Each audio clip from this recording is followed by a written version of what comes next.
आम का पौधा तेनालीरामा की कहानी। राजा कृष्णदेवराय के विजयनगर के सिंहासन पर बैठने से पहले उत्तरी भारत के अलाउद्दीन खिलजी और मोहम्मद बिन तुगलक जैसे सुल्तानों ने कई बार दक्षिण पर हमला किया। राजा कृष्णदेवराय के राजगद्दी संभालने के बाद ये हमले काफ़ी कम हो गए, क्योंकि पूरे दक्षिण भारत के साम्राज्य की छत्र नीति और साम्राज्य के सुरक्षा प्रबंध अत्यंत कड़े थे। जब राजा कृष्णदेवराय विजयनगर साम्राज्य पर शासन कर रहे थे, तब दिल्ली में बाबर का राज्य था। बाबर मुगल सल्तनत का प्रथम बादशाह था जो मध्य एशिया से भारत आया था। मुगल सल्तनत की नींव भारत में बाबर ने ही डाली थी। बाबर ने राजा कृष्णदेवराय के दरबार में उपस्थित अष्टदिग्गजों की बहुत प्रशंसा सुनी थी, खास तौर पर राजविदूषक तेनालीरामा की।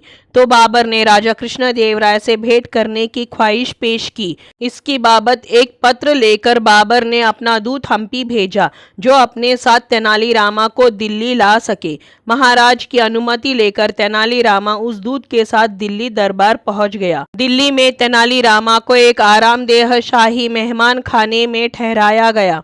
अगले रोज तेनालीरामा को बादशाह बाबर से मिलना तय हुआ। तेनालीरामा के मिलने से पूर्व बादशाह बाबर ने अपने मंत्रियों को ताकीद दी, हमने तेनालीरामा की बहुत तारीफ सुनी है। वह राजा कृष्णदेवराय का राजविदूषक है। हमने उसे दिल्ली दरबार में आमंत्रित किया है।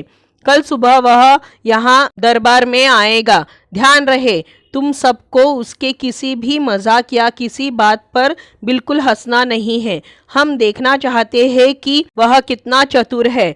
अगर हमारे रोकने के बावजूद वह हमें हंसा देता है तो हम उसे मान जाएंगे और ढेरों इनाम भी देंगे। दरबारियों ने सिर हिलाकर बादशाह को जता दिया कि वे समझ गए हैं कि तेनालीरामा की किसी भी बात पर हंसना नहीं है। अगले दिन तेनालीरामा समय पर दिल्ली दरबार पहुंच गया। वहां उसने अनेक चुटकुले सुनाए, मजाक किए, पर न कोई दरबारी और स्वयं बादशाह सलामत एक बार भी हंसे। किसी ने उसकी बातों पर कोई टिप्पणी भी न की। ऐसा लगातार 15 दिनों तक चलता रहा। 15 दिन बीतने पर एक रोज तेनालीरामा दिल्ली नहीं गया। उसने वेश बदला और बादशाह बाबर का पीछा करने लगा। तेनालीरामा ने देखा कि बादशाह बाबर नित्य प्रति प्रातःकाल यमुना नदी के किनारे घूमने जाते हैं। उनके साथ राज्य का प्रधानमंत्री भी होता है। अगली सुबह तेनालीरामा ने एक वृद्ध पुरुष का वेश बदला। अपने हाथ में एक आम का पौधा और फावड़ा लेकर तेनालीरामा यमुना नदी के तट पर जा खड़ा हुआ और बादशाह के आने का इंतजार करने लगा। जो ही तेनालीरामा ने बादशाह को अपनी ओर आते देखा, उसने आम का पौधा लगाने के लिए जमीन खोदनी प्रारंभ कर दी। जब बाबर ने देखा कि एक बूढ़ा आदमी जमीन खोदकर आम का पौधा लगा रहा है, तो वह उसके पास आया और पूछा, बड़े मियाँ, क्या मैं पूछ सकता हूँ आप ये क्या कर रहे हो? मैं आम का पौधा लगा रहा हूँ, तेनालीरामा ने कहा। पर मियाँ, तुम तो इतने बूढ़े हो, इन पौधों को रोपने से तुम्हें क्या फायदा? जब तक इस पर फल आएंगे तुम तो अल्लाह को प्यारे हो जाओगे। फिर इस बुढ़ापे में इतनी मेहनत क्यों कर रहे हो? बादशाह ने समझाया।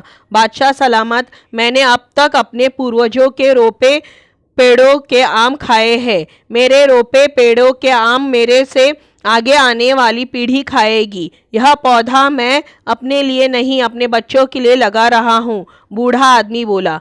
बादशाह को उस बूढ़े की समझदारी भरी बातें बहुत पसंद आई। तुरंत उन्होंने सोने के सिक्कों से भरी थैली निकालकर उसे इनाम के तौर पर दे दी। इनाम पाकर उस बूढ़े ने बादशाह का बहुत शुक्रिया किया और बोला, हुजूर, आप एक नेक दिल बादशाह है। लोग तो अपनी मेहनत का फल कई बरसों के बाद पाते हैं, पर आपने तो मुझे मेरी मेहनत का फल पहले ही दे दिया।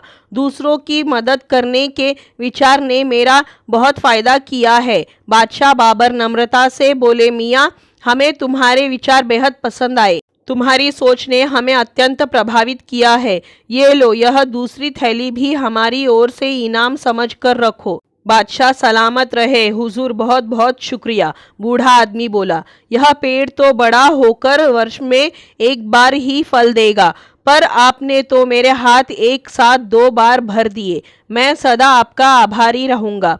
मियाँ, एक बार फिर हम तुम्हारी बातों से बहुत प्रभावित हुए हैं। तुम्हारी बातें मलहम की तरह ठंडक देती है। ये लो, यह तीसरी सोने की थैली भी तुम्हारा इनाम है। बादशाह ने बूढ़े को एक थैली और थमा दी। यह देखकर बादशाह के साथ आए प्रधानमंत्री की आंखें खुली रह गई। वह बादशाह के कान में फुसफुसाते हुए बोला, हुजूर चलिए यहाँ से। यह बूढ़ा आदमी अत्यंत ही चतुर और होशियार मालूम पड़ता है। इस प्रकार बहला फुसला कर यह आपका सारा खजाना लूट लेगा। प्रधानमंत्री की बात सुनकर बादशाह ठहाका लगाकर हंसे और जो ही पलट कर जाने लगे, वह बूढ़ा आदमी बोला, हुजूर एक बार पीछे मुड़कर देखेंगे। यह सुनकर बादशाह और प्रधानमंत्री दोनों ने घूमकर उस बूढ़े आदमी की ओर देखा तो वहां हाथ में नकली दाढ़ी पकड़े तेनालीरामा खड़ा था। बादशाह बाबर ने तेनालीरामा को देखा तो जोर से हंस दिए और बोले, तेनाली, आज हम समझ गए कि तुम्हें दुनिया का सबसे बेहतरीन विदूषक क्यों माना जाता है। तुम वास्तव में चतुर हो, तुम्हारा कोई मुकाबला नहीं कर सकता। तुमसे तो प्रधानमंत्री जी भी डर गए, कहकर हंसने लगे। अगले दिन बादशाह ने तेनालीरामा को दरबार में बुलाकर खास तौर से सम्मानित किया। यह खबर आग की तरह हर ओर फैल गई। हम्पी में जब राजा कृष्णदेवराय को इस घटना का पता चला तो उनका सीना गर्व से चौड़ा हो गया। तेनालीरामा ने विजयनगर साम्राज्य का मान रख लिया था और उनकी नाक ऊंची कर दी थी।